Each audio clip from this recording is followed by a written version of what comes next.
Hello and welcome to another episode of Beyond the Black Rims. I'm Mars Girl. I'm Josh Knight the First. This is episode 15 of season 2. Or episode 37 if you're counting. Did we do this backwards before? Or did I always say what There was one week where you let me go first for some reason. I don't know why that was, but that was weird. No, I think I used to count, the specific episode numbers, not including the season 2 number, or I could be wrong. I don't really know. Look, at the top of the show, I only have one job, and that's to mindlessly count off which episode we're actually on, and not what season. Doesn't really matter. I guess just to talk about things that I was trying to accomplish with this podcast. Last week I was trying to find a good place to actually put just the MP3 recordings, and I found a couple of places that worked for only a few episodes and then wouldn't give me any more space unless I paid for it, and still trying to find the best way to do that hosting. If I could get it launched onto iTunes, that would be great, but I'm not very iTunes savvy, I must admit, so that's going to take some more reading on my part. But it's still kind of always been the dream to actually make this pod portable, rather than just sitting on YouTube. I do feel like our show is a little inconvenient in that regard, but one day we might branch out and actually be just an MP3 floating out there somewhere. But that day is not today. I hope so. I wanted to bring up, before we got too terribly far into this, that this is something we always mention at the end of the show, but I'd like to be mentioning it more at the top. We here at Beyond the Black Rims are in fact brought to you by the Southwest Animation and Gaming Expo, happening in San Antonio, Texas, January 30th to February 1st, 2015, so a little over a year from now, happening at the Hyatt Regency on the Riverwalk. You can pre-register now. We've got some cool guests on the list right now. Very, very cool guests. And more are coming. So, we'll announce that whenever the opportunity arises. What else is going on? Currently, you mean? Well, sure, I guess. Right now we're I'm not going to get into spoilers. I'm just going to say I just got done with all of this celebration for the 50th anniversary for Doctor Who. Uh-huh. They just aired an adventure in space and time last night. Beautifully done. I just got done watching The Day of the Doctor earlier today. I wasn't able to watch it as it aired, but luckily I had it recorded on my DVR, so got through with that. I'm satisfied with it. I know with a lot of people they might have been expecting a little bit more in certain areas, but I'm happy. Okay, that's good. Yes. I understand a lot of other people on the internet are ecstatic. I still don't necessarily know or understand, so... I find it funny. I was actually able to stay off the internet for 5 hours and not let myself get exposed to Tumblr, Twitter, or Facebook, where people would be posting spoilers and GIFs and plot points and what have you. Wow. That's an accomplishment that for is you more by discipline far. than I thought I had. But I guess it meant that much to me that I didn't want it, traumatized. Oh no, I found something out before I needed to. And usually I don't care, but, this meant something to me.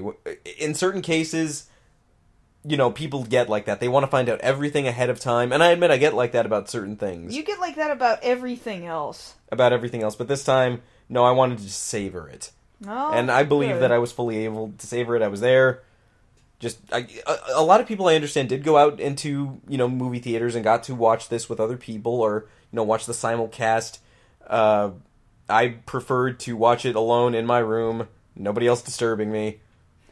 Box of Jammy Dodgers and my TARDIS shirt and a sonic screwdriver by my side. Well, wait, what's the point of wearing the shirt and carrying the sonic screwdriver if nobody else sees you doing that? No, I know I did it. Alright, don't necessarily get it, but alright. I wasn't wearing it for anybody else, I was wearing it for me. Alright, like I said, I don't get it, but I'm not the one that needs to get it. I just don't get it. That's all there is to it. Yeah, that's all there is to it. I look forward to everything else that's going to be coming out later on this year, the Christmas special, and things far beyond that, so congratulations to Doctor Who for 50 years. Here's to however many more you've got. Uh-huh. And, I guess with that being said, let's go ahead and talk about some of the things that we'll be talking about over the course of tonight's show. I'll be talking to you guys about this new launch of these two new consoles, the PS4 and the Xbox One, how good they've been doing among sales, and also how they've kind of had a few problems here and there. But we'll get to that in a bit. I'm going to be talking about how the proposed backdoor pilot for The Flash has now been upgraded to a full pilot, so now we'll actually pretty much look like we're getting a full Flash series again, hopefully. That sounds pretty cool. And together, we're going to be talking about a little event that we could have only limited this to...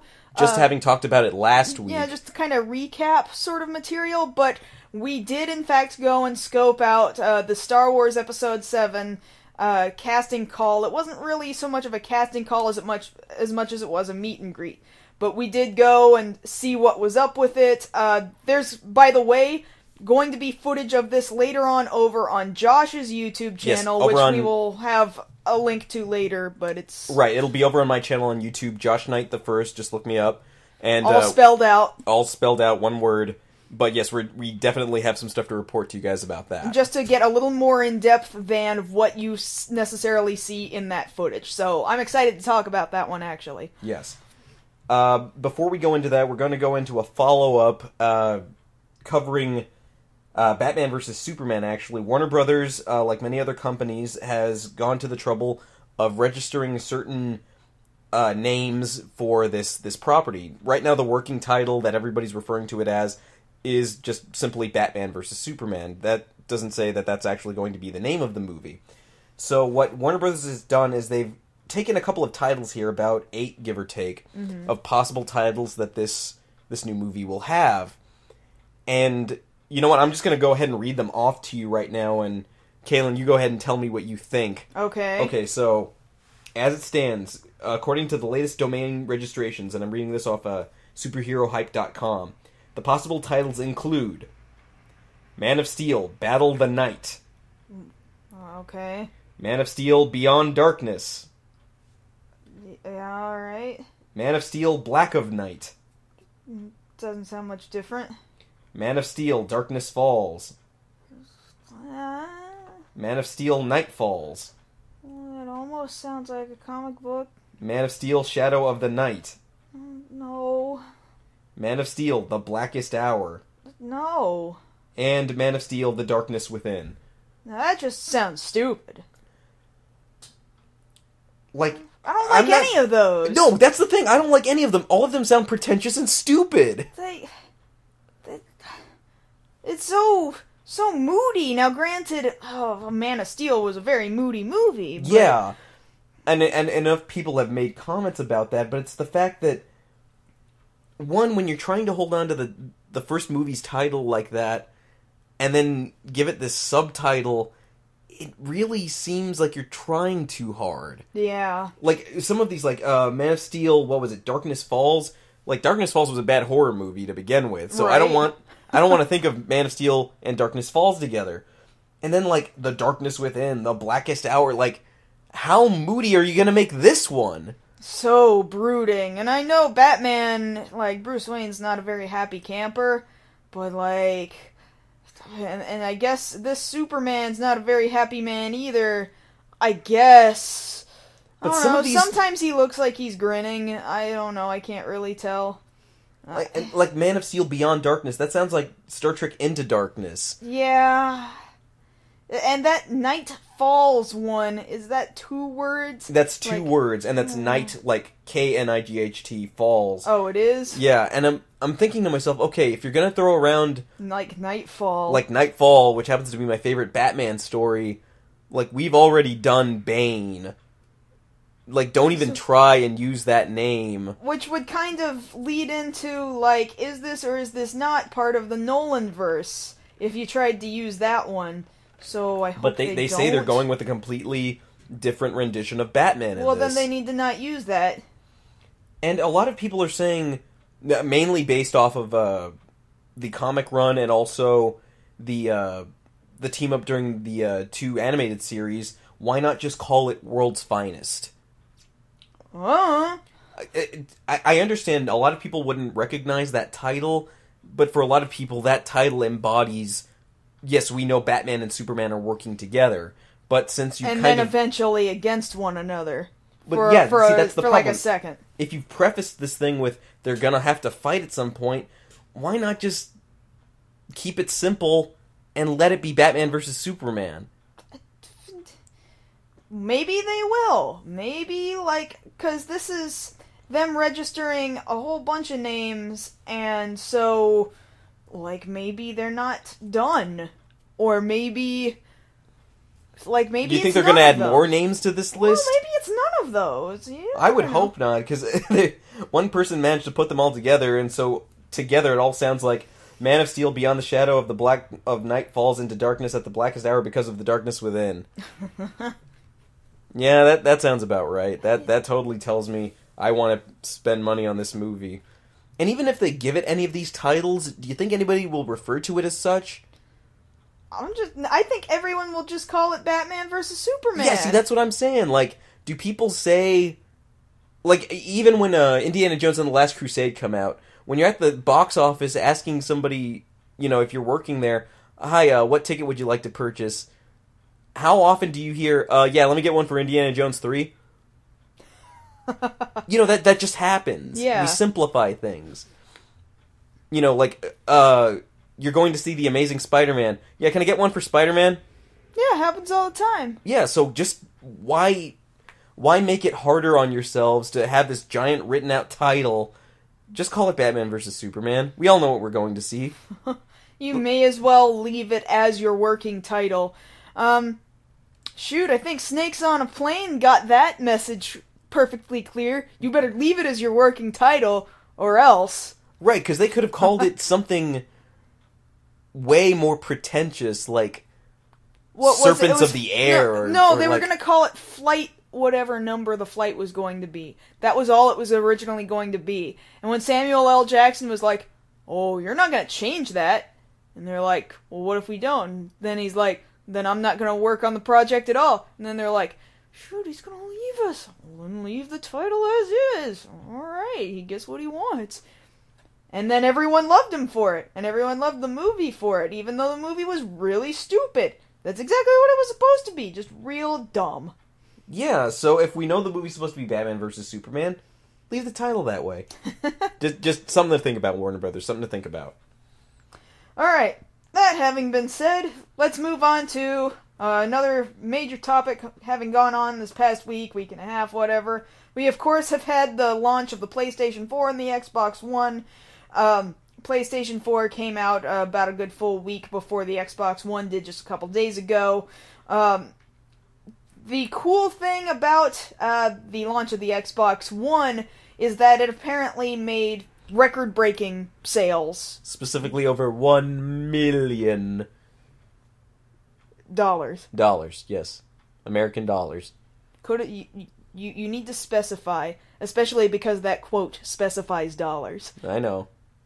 $1 million. Dollars, yes. But, I mean, the thing is, the Xbox One launched in, like, 13 different countries.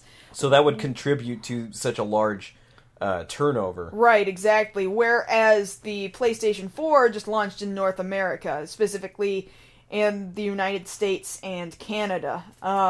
And it won't be launching in Europe, Australia, and South America until the 29th. It's not even going to hit Japan until February. That's a ways away. Yeah, I always thought that was really bizarre that America was getting the launch so many months ahead.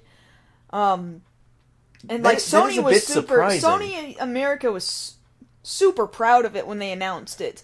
And I know the Japanese first were really mad, and then I know that there were some who were just kind of like, well, that means that the Americans get all the bugs first, and we Japanese will have the superior Well, they're right machine. about that. They are right about that, because the PlayStation 4 is having some incredible blue light of death.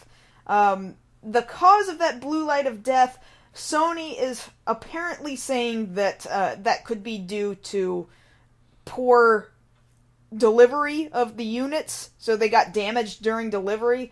I am assuming that Sony will be doing repairs or replacements of said broken machines, although I'm not 100% entirely sure.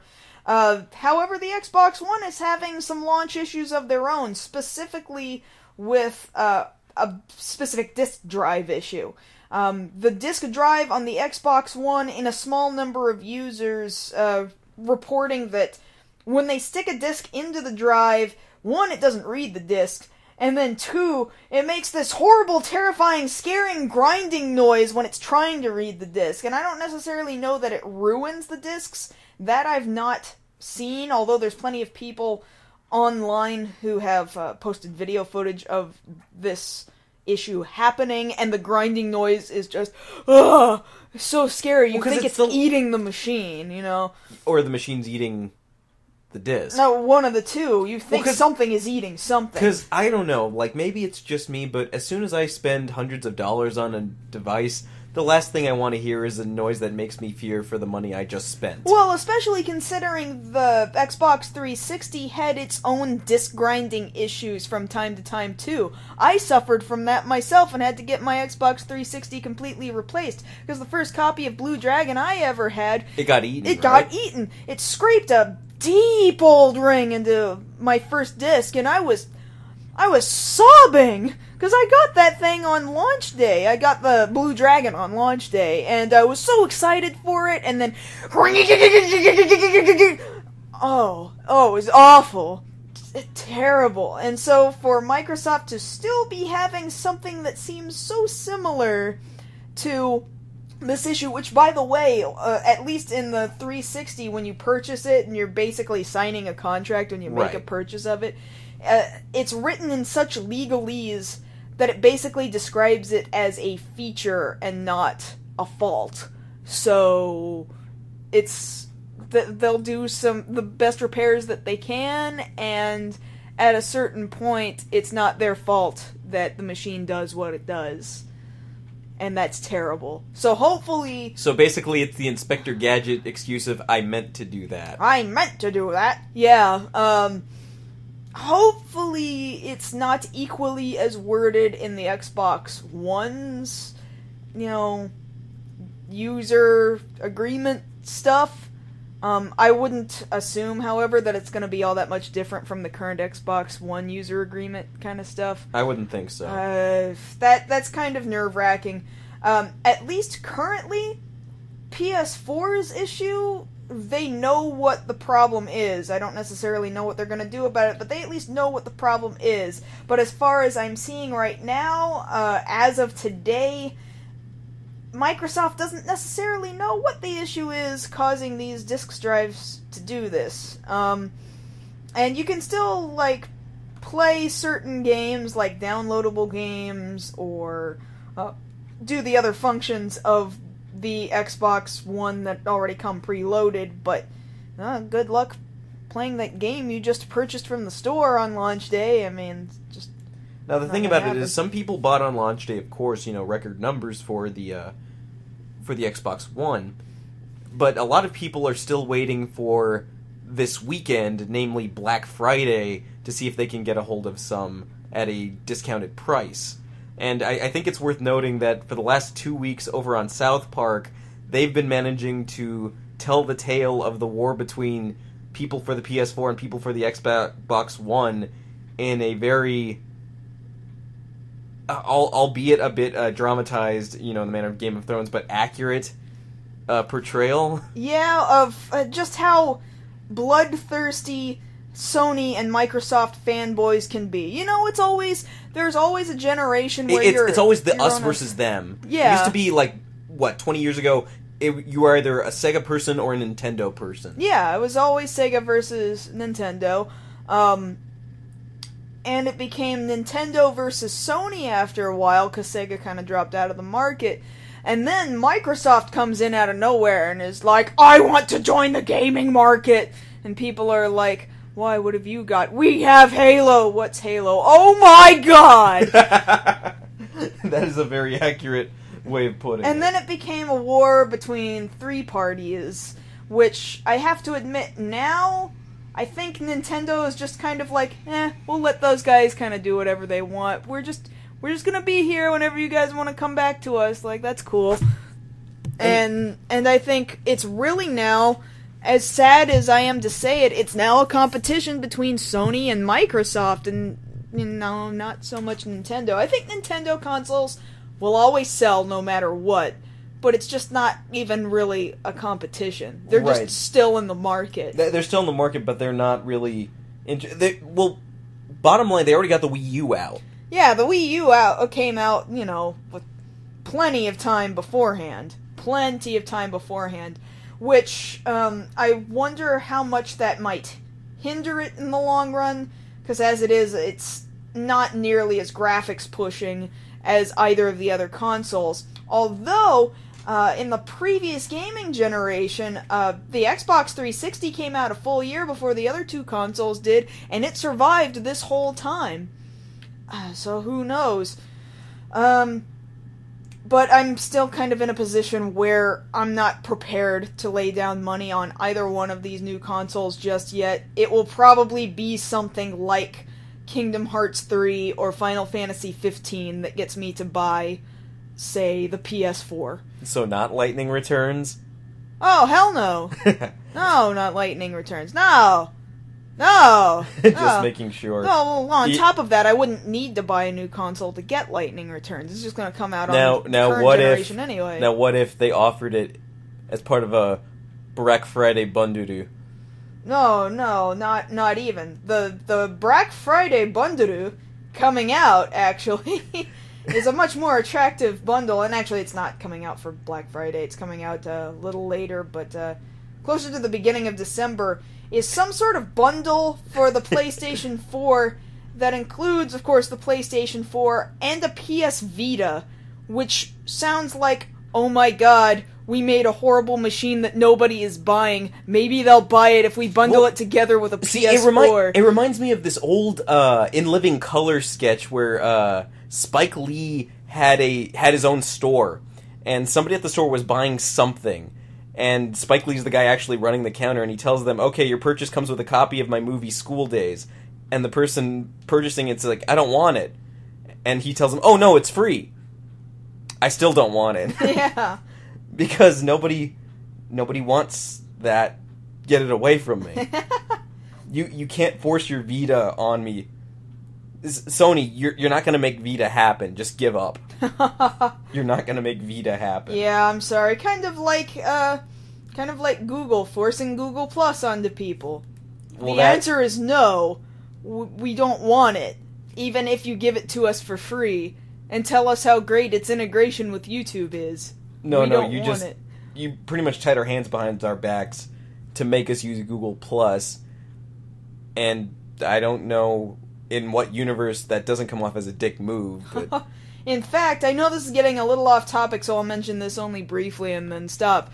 I actually read another story a little earlier today about reports of one person, perhaps even more, who, since the creation of Google Plus channels and having them be forced to be intertwined with YouTube channels, one guy got his Google Plus channel flagged for being illegitimate, him not having a real name or something like that, for it not being his actual account. And that then crashed everything connected to Google+.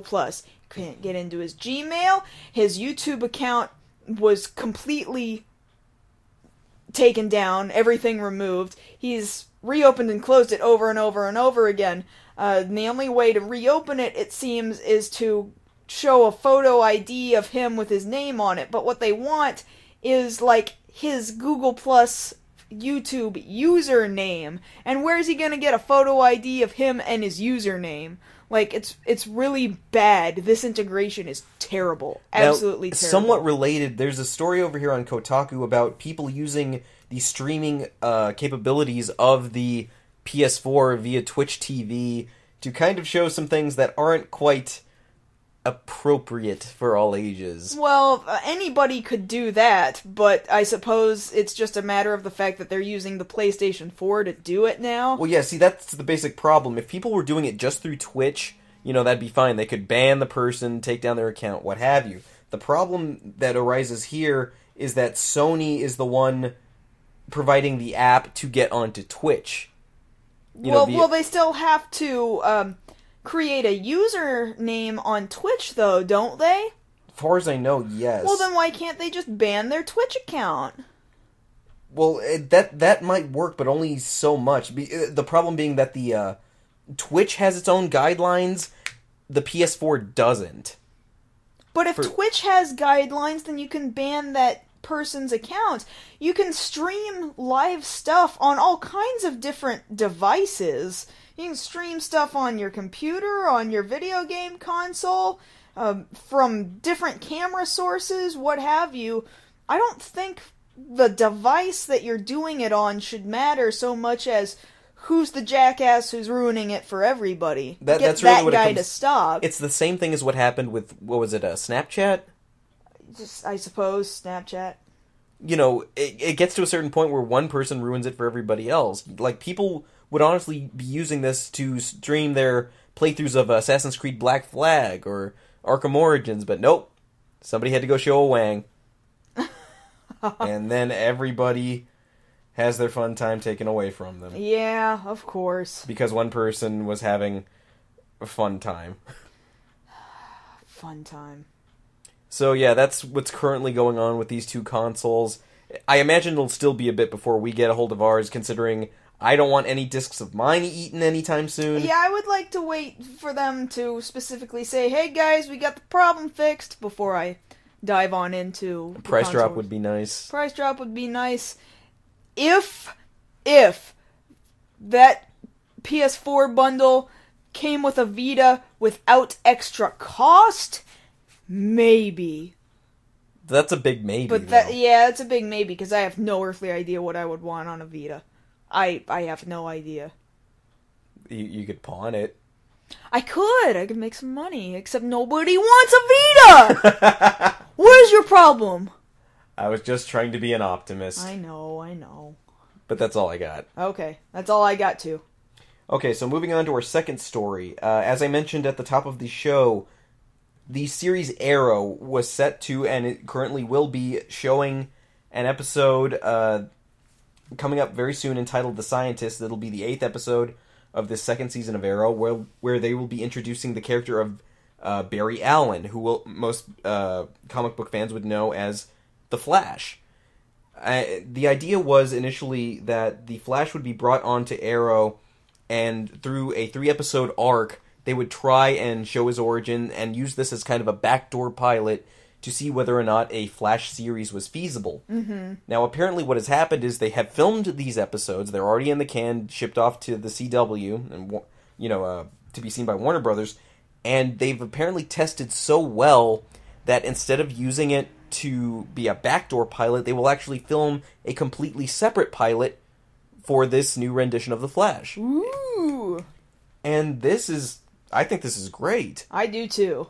Because Instead there was a Flash series before. Yes, and that series is currently available now on DVD at your local Walmart. I think I spent like $10-15 on it. It was cheap. It was fairly cheap, and it's the whole cheap. series.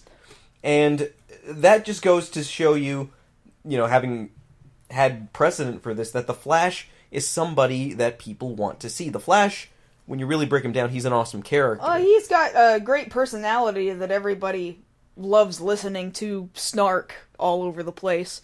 And at very quick speeds. Yes. Specifically, the character in both versions of the TV series here we're talking about is Barry Allen.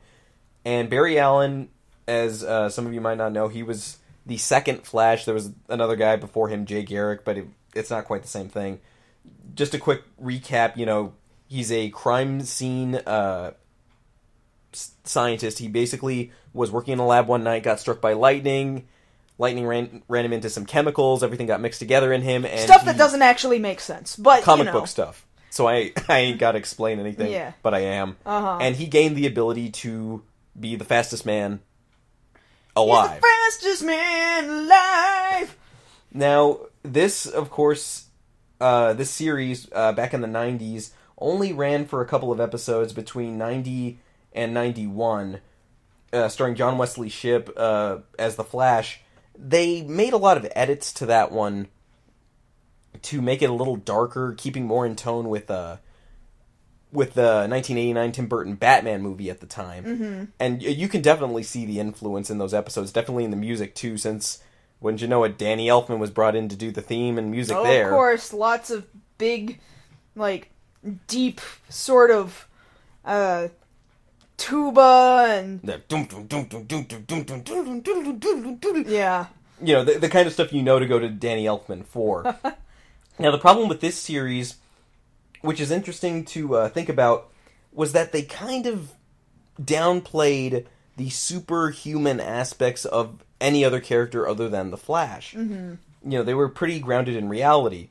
So, you know, having... You know, for as real as a man getting struck by lightning and... Surviving. Surviving in a vat of chemicals or, you know, whatever, and then turning into the fastest man alive. You know, it's about as real as you can make that. Now, the thing about that characterization, it would still make sense that they would take that approach here if they were keeping with the Arrow formula of not really subscribing to a world that has any superpowers in it. Arrow, however, is making a lot of changes. Considerably, the biggest one, aside from this split up for the Flash to get his own series, is that for the longest time, the character of the Arrow, Oliver Queen, he hasn't been wearing a mask. He's just kind of had a lot of grease paint around his eyes in lieu of a mask. Right. Well, coming up in the episode right after the character of Barry Allen is introduced, he will actually finally get a mask. A nice little domino mask. Like, that just sounds like something that people shouldn't have to get excited about. Kind of like when they said, initially when they were talking about the Xbox One, for example, and with the Xbox One, you could not trade your games initially, and then the PlayStation 4 was like, by the way, you'll be able to trade your games between friends, and everyone was like, whoa! Like, that's not something that you should have to get excited about. That's something that should just come without question. Right, exactly. And it's this whole fear that a lot of the shows, and we've talked about it before, this fear of wearing masks. And it's like, you know, if I'm expecting to watch a superhero show, I should be able to see the superhero in the costume. I don't necessarily need the rationalization, although apparently they're giving him some, for why he's wearing the mask. Well, like, my question is, obviously they wanted to give him a mask, or else they wouldn't have given him the eye grease to begin with. Right, because he's still got to have a disguise. What was even the point? Well, because the way it works, and this is how I see it, is that they have to rationalize that character getting a mask so you can better wrap your mind around this guy in a skin-tight red suit with a full-on mask and little lightning bolts for ears. I don't care. They should have just done it to begin with. That just seems silly that they were so afraid of it. Like, did they really were they really hoping that regular old normal people were going to pick up on this show and then start liking it without thinking that perhaps the people coming to the show are probably people who know who Green Arrow is to begin with? Like, well, that's saying anybody knew who Green Arrow was to begin with, and that was a very small number. Oh, See, enough. What I'm getting at here is that really we're having what should be an A-list hero piggybacking off a B, C-list hero. Uh-huh. And that's really kind of backwards. You know, you don't necessarily have, and I'm using a Marvel example here, you don't have Iron Man piggyback off Hawkeye. Right. You do it the other way around. Or I guess in the case of Marvel, you know, Thor piggybacking off of Hawkeye, you have Hawkeye piggyback off Thor. Yes. And here we're having to do it the other way around because Arrow got its start first. Now, how this is going to pan out for the future, people have been throwing around this idea of, well, if the Flash is showing up on TV, if we've already got Green Arrow, what does this mean for the movie universe? Mm-hmm. And they've gone on record just this week, the heads of Warner Brothers saying there will be no continuity between the two. Well, then why... But the Flash is launching off of Green Arrow? Yes, to be his own series, but this Flash and this Green Arrow have nothing to do with this supposed movie universe that DC is trying to set up. But they have continuity between each other. They'll have continuity between each other. Okay. So basically, we're looking at two different live-action DC universes running parallel to one another. That seems unfortunate. That seems unnecessary to me. Because then I see confusion coming down the line sometime in the future. I really do. Because really the biggest problem that'll happen is, say this Flash series takes off. Uh-huh. And Warner Brothers and DC still want to put on this Justice League movie. Uh-uh. What then will they do? Because Flash is one of the core members of the Justice League. Right.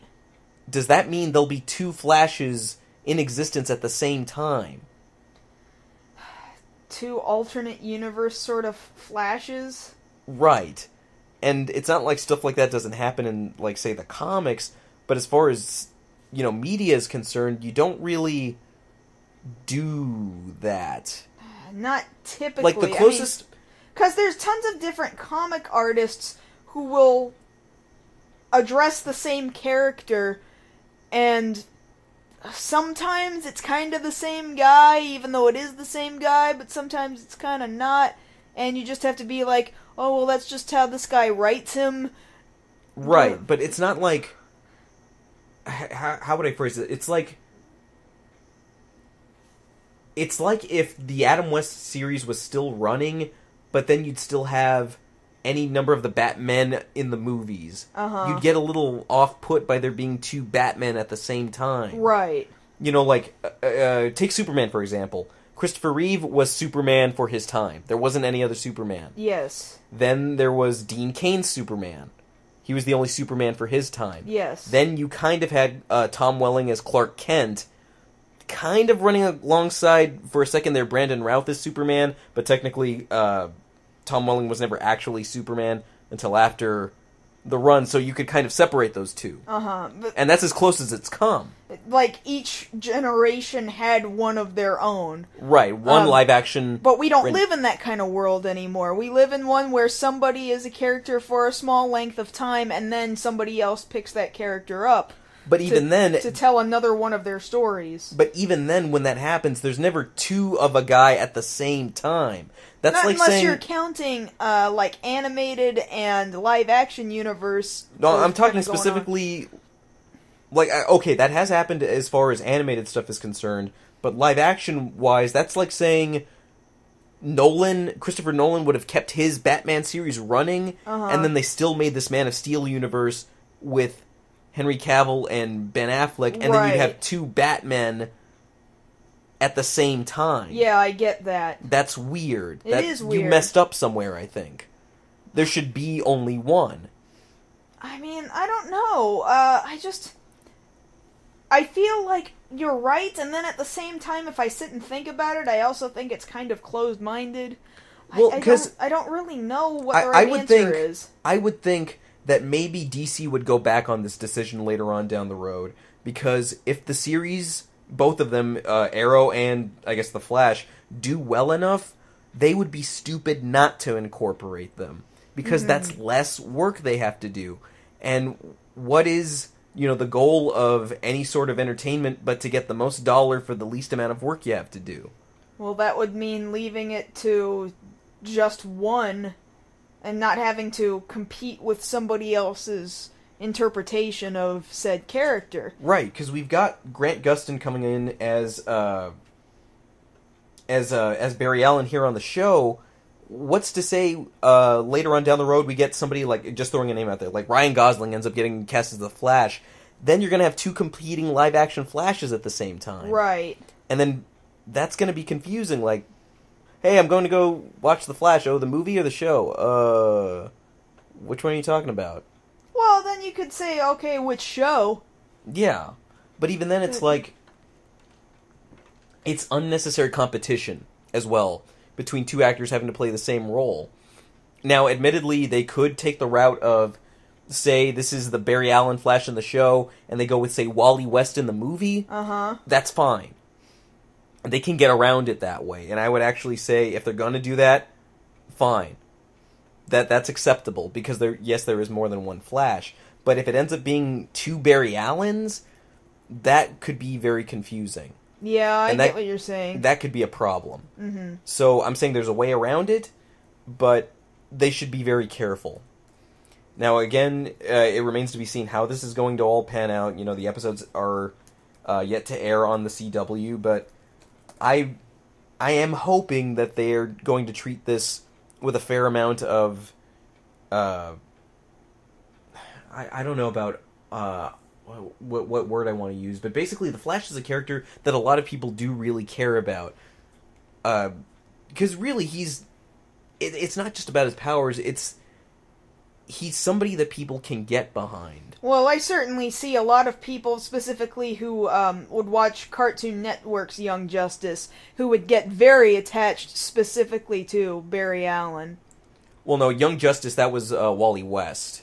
Did I say Young Justice? Yeah. Or did I... Because I meant Justice League. Oh, well, yes, Justice League as well, and that was Michael Rosenbaum doing the voice there. Great job as the Flash. Yeah. You know, going from playing Lex Luthor on Smallville to playing the Flash there, and that characterization is very, very much the one that sticks out to people. He's this fast-talking, fast-thinking guy, kind of gets on other people's nerves, and I can understand how that'll play later on down the road when he gets added to the Justice League. Mm-hmm. But for right now, you know, we'll be seeing him come into his own. Hopefully they won't make the same mistakes that they did with the original Flash series, where they're trying to take themselves too seriously. And I guess when you really break it down, that's the problem with a lot of these shows, is that they try to take themselves too seriously. I would agree, yeah. I feel like, well, duh, these are obviously superheroes that came from comic books, and I think people read comic books as a means of escapism. Yes. Does it yes. really need to be so super serious? Like, really? Come on now. Which is why, like, we're sitting here making fun of these potential names for Batman vs. Superman. Like, it doesn't need to be serious. It's why we kind of made fun of Man of Steel to begin with. Like, oh, we can't have a Superman movie that makes anybody happy or anything. Yeah, that sentiment has been passed around quite a bit. And it's kind of the thing, like, what worked a lot, for me at least, with this last Spider-Man, The Amazing Spider-Man, was that Peter Parker was able to joke Yeah. for the first time. Because, yeah, Tobey Maguire cracked, like, a joke over 3 movies. But here you've got a Spider-Man, a kid, really, who's making these jokes like, hey, don't dress like a car thief. Alright, don't make me have to fight you any harder than I need. You know, that's part of his character. It's ingrained there. Yeah.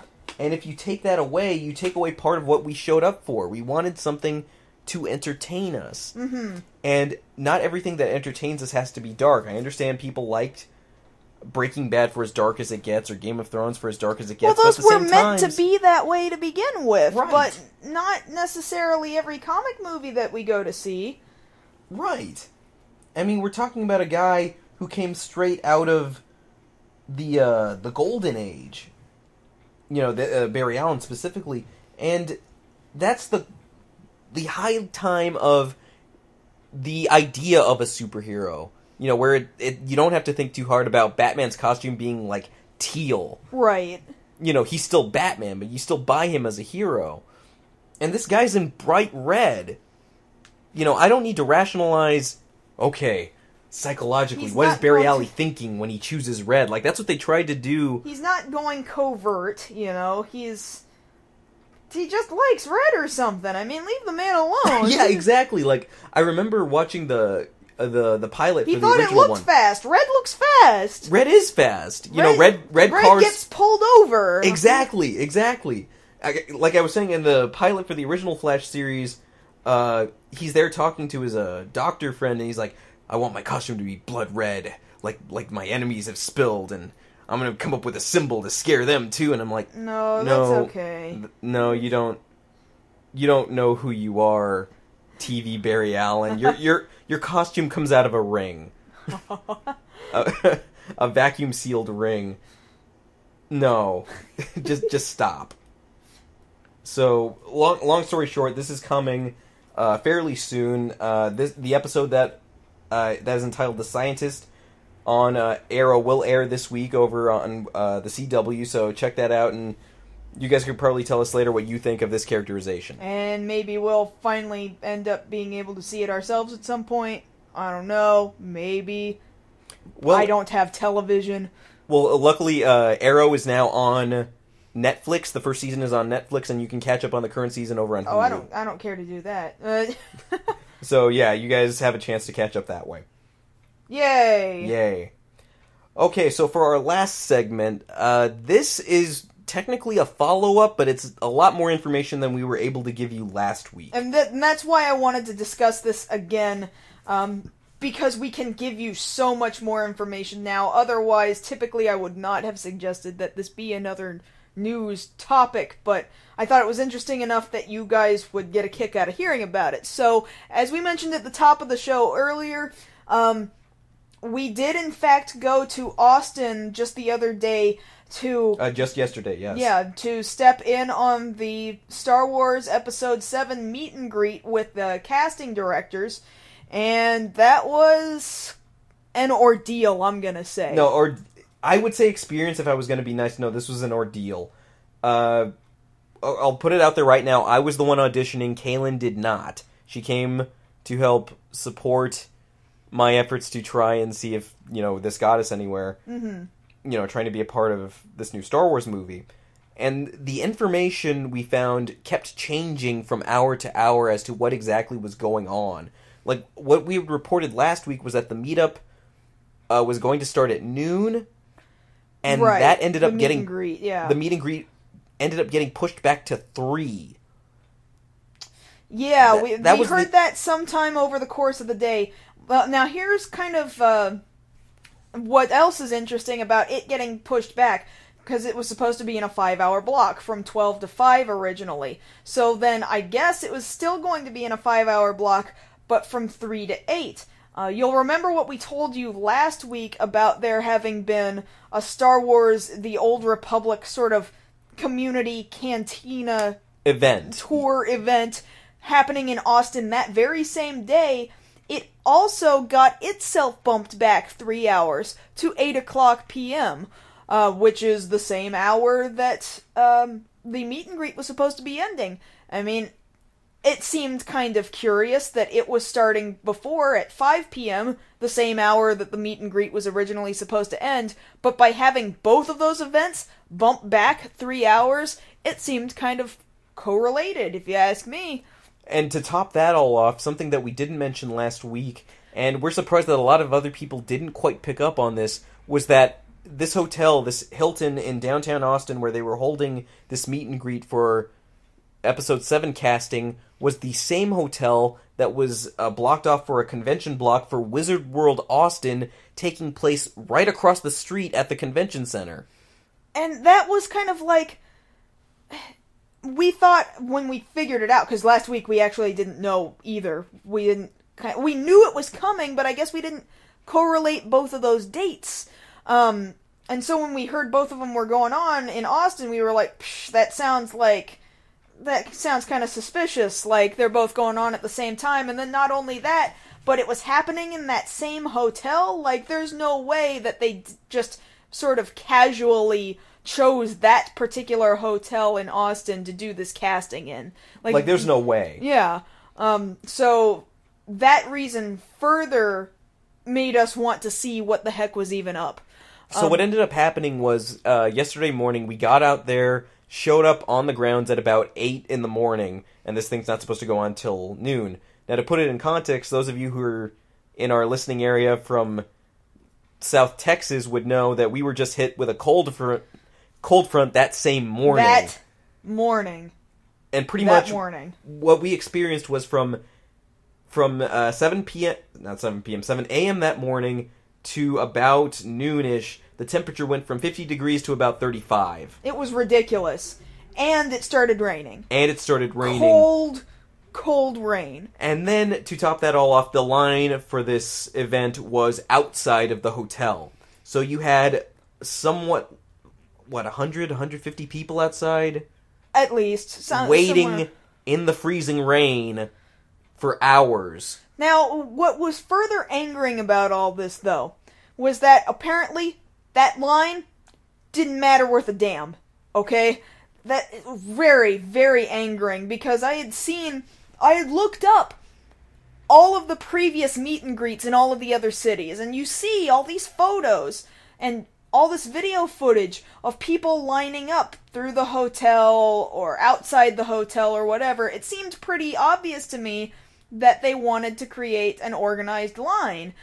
In fact, I went up to the guys at the front of the line. They'd been waiting there since 4 a.m., there, somewhere thereabouts, which was insane to me, but some people are crazier over Star Wars than I am. And they said that there was some other guy who had been there longer than they were. He wasn't standing there at the moment, but they said that he was originally inside the hotel. And then they asked him, so what are you sitting here waiting for? And he said, the Star Wars meet and greet that's going on later today. And they're like, well, you can't wait here inside. You're going to have to go wait outside. And he's like, okay. So he went and he stood outside the doors. And then they were like, well, you can't stand on the property. And he was like, okay. So he went across the street and basically started the line that we ended up standing in outside. So there were people waiting there for like more than 8 hours for this thing to start. But, you know, people are going back in and out, getting in and out of the line to, like, go inside, warm up, get some Starbucks, you know, whatever. And there's people just sitting in there with their portfolios and their resumes and their headshots, just sitting there chilling, drinking their coffee, talking and joking amongst one another like there's no line happening at all. Meanwhile, some people are outside, namely Kaylin and I, getting soaked in this rain, you know, winds getting you right in the face, and I'm not gonna front, we're a little under the weather at the moment. No, I'm mildly ill. I'm kinda okay, but, you know, I could be better. But that would be the result of being outside in that freezing weather, waiting to follow the rules and stay in line. Well, apparently that it didn't really matter, because what ended up happening at noon was they announced, alright, we're gonna go up to the 3rd floor now, let's go, guys, yeah! And then everybody on the inside had the advantage, because they let them go up the escalators. First, basically, and announced to everybody outside, alright, guys, come on in, and then there was no line. Like, the line that formed outside... The line took about 5 seconds to disintegrate. It just... And then it became this mad dash, and I've told you about this before, about what it was like for me having auditioned, well, not auditioned, been to an audition out in LA for a Disney property back, about 10 years ago. Yeah, I remember and a similar, you telling me. and I guess I'll relate this story to everybody listening. I had gone out for an audition there in LA for a Disney property, and they were looking for, you know, kind of similar to this, young people for their shows. And really what it was this Q&A session for about, 58 minutes. And for the last 2 minutes, what they ended up having happen was the production assistant went up to the microphone and said, okay, that was all for the Q&A. Oh, I'm slightly aware that some of you may have brought your resumes, which is a joke because everyone brought their resumes and headshots. So if you're interested, what we can have you do is come here to the edge of the stage and drop them off, and we'll go ahead and take a look at them. Okay, thank you. Now, to put this in context, by the time they said, you can come up to the stage, the air in the room changed. And let me paint a picture for you here. What happened was, this room was full of kids. Kids from age 7 to about 14, and then me, off in the corner, an 18-year-old who looks very young. And the air changed. The temperature dropped about 5-10 degrees. And you could see the looks on people growing from, childlike wonderment to the Hunger Games. Like, people were ready to throw down. And then as soon as they said, come on up, this wave of kids just rushes the stage. And they were, like, no joke, clawing over one another to get their stuff up there and get those headshots in. And you saw parents sitting back, arms crossed, smug faces like, I taught my baby well. And there was kind of a similar air there at Austin when people were taking those escalators up to the 3rd floor. And even more so, when we got up to the 3rd floor, there were some people who seemed like they were somewhat in the know or in charge, who tried to call people out and talk to them. As soon as it looked like there was somebody who could give somebody an advantage by talking to them, a line would form to talk to this person, and you couldn't even tell whether or not they were a production assistant or just some guy standing there. Well, I did think it was weird because, you know, specifically there was this guy who, he was in a suit, and I know he was hyping the crowd, and he was wearing just a gold Rebel pin on his suit. And then, like, for seemingly no good reason, he pointed at 4 random people sitting in the row in front of us, and he's like, hey, come on over here. And then he asks them their names, and then he just starts having a conversation with them. Like, it just seemed very random, and I couldn't tell whether that was, you know, him working with the meet and greet for any particular reason, or whether that just meant nothing at all, because then they ended up going back to their seats. And then going back to your seat, that was when the casting director, Mary Ellen, came along, and she was like, alright, we're gonna have you guys come up in sections, this section is gonna walk in orderly, and this section is gonna walk in orderly. And then by that point, it was like anything that might have happened before that meant jack squat, because they were looking for something very specific, and it was very obviously based on physical appearance alone. Yes, had nothing to do with having a conversation or having a good resume or what have you. Even though they were taking resumes and headshots, but bottom line, it didn't really matter. And that's the thing I hate about these things. Like, they build you up to think, hey, maybe it could be you. But reality kicks in very quickly, and you realize it's not always going to be you, and if you're not a certain look and height, it's not you. In fact, I almost sort of wonder why it is they don't just say, hey, send in photos. We're looking for people. Send in a photo, and if you look like the guy that we want, then we'll take you. Like, that just seems more productive to me. Right. But the overall experience felt very, for one, it was a waste of time to stand outside. Yes, that was at least 4 hours of my life I'm not getting back. I don't think it was necessarily a terrible experience, because to say that we experienced it is an interesting experience, to say the least. That, and who was it who yelled at us from across the street? Oh, yes, because this was next to Wizard World Austin, Michael Roker from The Walking Dead, around 9 a.m., was commuting from the hotel to the convention center, and specifically yelled at me and Kaylin, who happened to be bundled up quite a bit, and seeing us standing out there in the freezing rain, "You guys are crazy!" No, it was, "You guys are effing crazy!" Oh, effing crazy, that's right, effing crazy. And he managed to get into his, his chauffeur's car, and as he was leaving the premises, said it back in our general direction, "You guys are effing crazy!" So, I guess that was the highlight of going up for that audition. Yeah, I guess. Alright, that having been said, we're running short on time, and actually I wish we'd had allotted for a little more time to talk about this so I could have gone more in depth with other certain things. Yes, but we'll try and show you guys more in the footage that'll be posted later on. Alright, so we'll go ahead and wrap things up now, so we appreciate you guys hanging out with us. Actually, next week, because it's the holidays, because it's Thanksgiving, and for some of you it's Hanukkah, there's not going to be a Beyond the Black Rims next week. So it's just a 1-week break, and then we'll pick back up with episode 16 the following week. But in the meantime, you can go ahead and talk to us on our individual Twitter accounts. I'm at Josh Knight First. And I'm at MarsGirlProd. So until 2 weeks from now, this has been another episode of Beyond the Black Rims. And we'll see you in 2 weeks. Alright, take care. Alright, take care. Alright, take care. Alright, take care. Alright, take care. Alright, take care. Alright, take care.